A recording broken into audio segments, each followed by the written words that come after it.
The movie begins during a routine mission aboard the International Space Station, where a team of astronauts prepares to intercept an unmanned space probe, codenamed Pilgrim, carrying biological samples on its way to Earth after completing its 8-month Mars mission.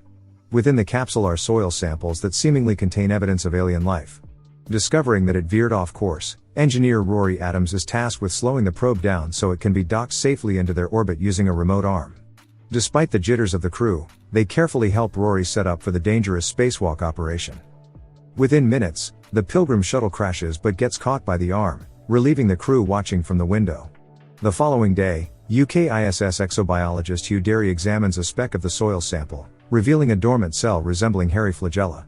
Attempting to revive it, he pumps more carbon dioxide inside the biotank, akin to Earth's atmosphere during the Proterozoic era, and adds glucose as a growth medium. Somehow, the cell wriggles, showing signs of life that delight the crew immensely. Sometime later, after the living cell's colossal discovery, the crew set up a live feed for New York's Times Square as they answer questions from schoolchildren belonging to Calvin Coolidge Elementary School. The crew, including ISS Mission Commander Ekaterina Kat Golovkina, CDC Quarantine Officer Dr. Miranda North, Medical Officer Dr. David Jordan, and Japanese ISS Systems Engineer Sho Murakami, introduce themselves, tour the children around the ship, and explain their daily routine. One of the kid representatives proudly names the newly found Martian species Calvin after their school's name. Later, during some downtime, Miranda checks with David about his rising muscle atrophy due to the extended stay confined in the station. David shares the devastating situations he witnessed as a soldier in Syria, feeling grateful that he is in space, far away from the hardships on Earth. At the same time, Hugh confides in Commander Kat about his longing to freely use his legs since he was wheelchair-bound at 10 years old. On day 12 of the mission aboard the ISS, Hugh continues experimenting on the Calvin specimen, discovering the cells have evolved into a single unit that shares electrical neural activity. Miranda deduces that the entity comprises trillions of identical cooperative cells with sensory functions. Suddenly, Calvin grows proto-appendages, reaching out to Hugh's finger with its newly formed arms before it sways around. This discovery fascinates the entire crew. Later, while everyone is taking a break at the lounge, Sho is video chatting with his wife, Kazumi, who is in labor at the hospital.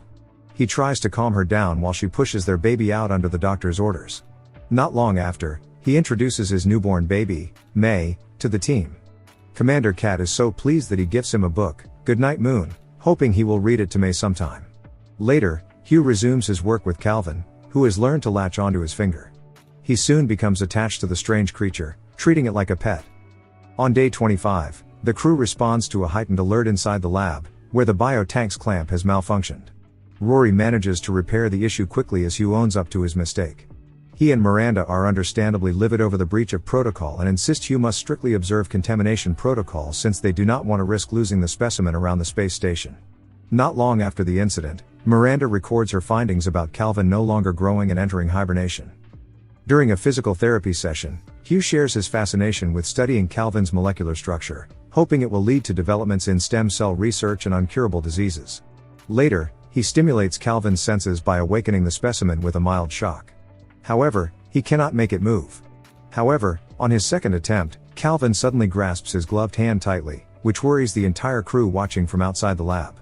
He tries to break free, but it does not let him, despite getting enticed to latch onto the electric prod. Though it is apparent Hugh is in danger, Miranda remains defiant, sealing the lab and securing the firewall to prevent the creature from escaping. The helpless exobiologist fails to slip out of the glove and pains over the crushing grip of Calvin. Everyone soon panics when it lets go of Hugh, who is now floating unconscious inside the lab. Suddenly, Calvin reaches for the prod and punctures a hole in the glove to break free. Ignoring protocol, Rory takes action, opening the door to pull him out. However, David sees Calvin grab his leg, forcing him to close the door on Rory as they safely recover Hugh. Realizing the danger, Commander Kat allows the engineer to kill the alien creature, with Sho suggesting burning it. Rory blasts Calvin with the blowtorch, which frees him but lets the specimen loose around the lab. As fear intensifies in the station, Rory nervously exhausts the incinerator, failing to subdue the crawling creature.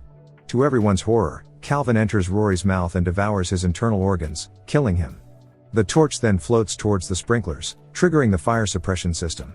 Calvin then escapes from Rory's lifeless body, seemingly much larger than before, and looks for a way out. The commander and Sho attempt to manually override the system while the CPU is in lockdown mode. Miranda watches as the creature slips inside an open vent after feeling the airflow through it. After recovering Rory's corpse, the crew discovers that their communication system, despite being independent of the sprinklers, has somehow shut down, preventing them from contacting Earth. Sho realizes that the transmitter has failed and would need to be repaired from outside the station. Beset by urgency, Commander Kat volunteers to perform the spacewalk despite the underlying risks. Not long after David has put her in her suit, she sets out to find the transmitter, identifying an overheating issue. Hugh deduces that Calvin has absorbed the coolant for sustenance. Suddenly, the creature latches onto Kat's suit, trying to find a way inside her while squeezing her leg. While Miranda guides her through the harrowing ordeal, David leaves the airlock to burn Calvin. To complicate the situation, the creature destroys Kat's coolant loop, scattering liquid inside her suit.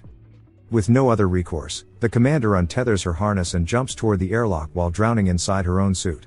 David hurriedly wears a space suit and meets Kat outside the airlock, asking her to open the valve. However, the commander sacrifices herself so that Calvin will stay outside of the space station. The crew helplessly watches as she drifts away while the intelligent creature leaps and scurries elsewhere. As they grieve the loss of their beloved commander, they reorganize and plan to keep the creature away from the maneuvering thrusters by blasting it. Sho knows it will trigger the temperature sensors if it attempts to climb through one of the nozzles. They miss and see Calvin run toward the outside of the lab. Sho repeats the process of burning out the thrusters until the fuel gauge reaches a critical level, causing the station to face orbital decay and burn up upon reaching Earth's atmosphere. Though they get back to a safer orbit, it allows Calvin to re-enter the station. Hugh deduces that since depriving the creature of air can cause it to lay dormant, he suggests they seal themselves inside the tranquility room and vent the rest of the station. While everyone seals the interior, a visibly weakened Ha sees Calvin but keeps the sighting to himself. Later, David and the others share their sentiments about seeing his colleagues' deaths, comparing the tragedy to the Challenger's explosion. Hugh says Calvin is targeting them because they are its means of survival before slipping into an unconscious state. The team immediately uses the defibrillator to revive him with controlled shocks. As they do, however, Miranda sees movement inside Hugh's pant leg. She opens it to reveal that Calvin has latched onto his leg the entire time, feeding off him. Miranda tries to shock him with a plasma cutter, only to provoke the creature to attack.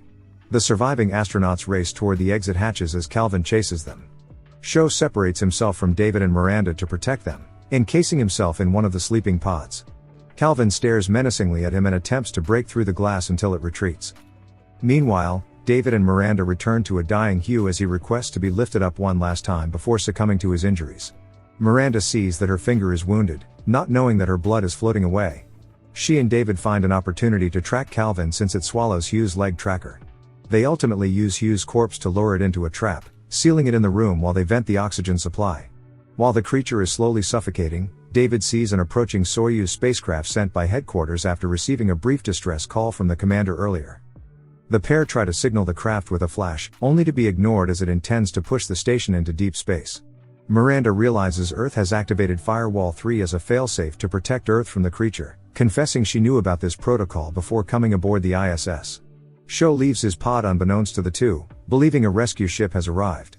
As he grabs a knob to open the hatch, Calvin follows closely behind and decimates the Soyuz crew, who were caught off guard.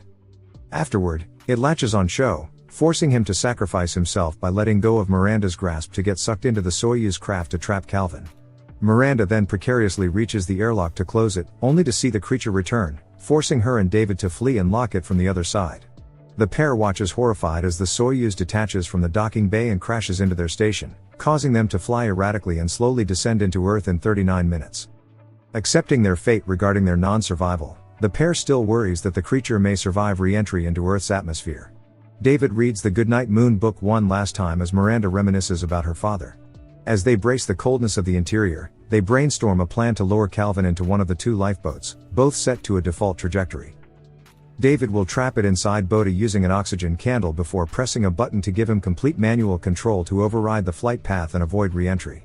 At the same time, Miranda will board the other pod for safety. Despite her hesitations, she accepts David's sacrifice for her, trusting his decision for her survival.